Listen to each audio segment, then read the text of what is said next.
Ganske nyligt der lavede vi en top 5 over, hvilket spil vi her på redaktionen glæder os mest til i marts måned. Og det endte altså med at blive Bioshock Infinite. Derfor så har vi selvfølgelig haft sendt vores søde reporter Lennart til Tyskland for at møde en af udviklerne bag spillet. For blandt andet at høre om den kvindelige sidekick, der er i spillet, Elisabeth, hvor stor en betydning hun har for spillet. Who are you? My name is DeWitt. Come to get you out of here. You've come from my land. How dangerous can one little girl be? So in Bioshock Infinite, you play as Booker DeWitt. He is a down-on-his-luck detective. He is in a lot of debt. He's given a job to find this woman, Elizabeth, in the city of Columbia. The city of Columbia is this floating city that everybody has heard of, but nobody has seen in years. So Booker has to find his way to Columbia and rescue Elizabeth. And in the process, he develops this relationship with Elizabeth, who essentially becomes your partner throughout the rest of the game.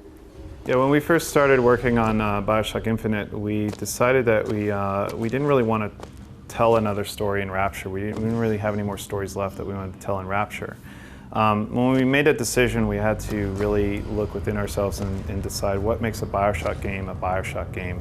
And internally, we came up with two main definitions or guidelines that make a Bioshock game. The first being the sense of time, the sense of place, and the sense of mystery that we provide in the location that we build. So, you know, in Bioshock 1, you have Rapture.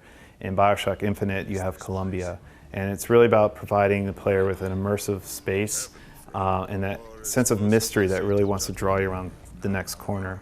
The second definition is the tool set that we give the player and allowing the player to use that tool set creatively throughout the game as they're playing. When we first started creating Elizabeth as a companion character, we knew all the pitfalls that you could fall into when you create an AI character. We're not looking to create an escort mission.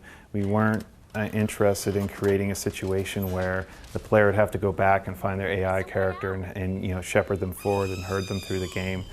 We wanted to make sure that Elizabeth was your partner and she was there to help you as much as you're helping her throughout the narrative of the game.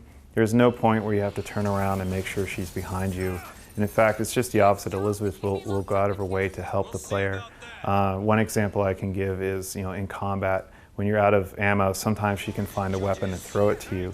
And it's not like you have to go hunt for her. She'll be right there, right in the right spot. And you hit a button, you turn, grab the gun, and go back to combat. She's gearing her behaviors towards helping the player, not the other way around. Yeah, the skyline system we built into Bioshock Infinite allows the player to use the skyline as a tactical advantage during combat. Essentially, you know, we like to call it a roller coaster with guns.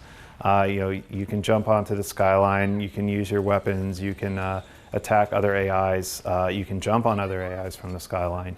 You can turn around, you can go faster, you can go slower, and you can transfer to other skylines. So it's this great combat system, but it's also a great transportation system. I think the biggest challenge we had when we were making Bioshock Infinite was the creation of Elizabeth. I mean, you really want to take care when you're creating someone who feels like a real human being to make sure that you're making a real human being and making someone that can appeal to a vast number of players. And somebody that you can feel emotion towards and somebody that will be your companion throughout and that she's not getting in your way and that's somebody that you want to be around and have a relationship with. The coolest way to kill an enemy, I mean, you know, it's great. We have lots of different, you know, hardcore players around the studio that have different ways of shooting enemies and killing them. I think, you know, one of my favorite things is shooting them into the air with bucking bronco, which lifts people up from behind cover, and then, you know, while they're exposed in the air, you can take pot shots at them with your gun. Booker, are you afraid of God? No, but I'm afraid of you. Bioshock Infinite, det er lige på trapperne, så det kan du godt glæde dig til. Du kan også godt glæde dig til endnu mere materiale for turen her. Vi har nemlig også stillet udviklerne jeres spørgsmål, og det kommer meget snart her på Pixel TV.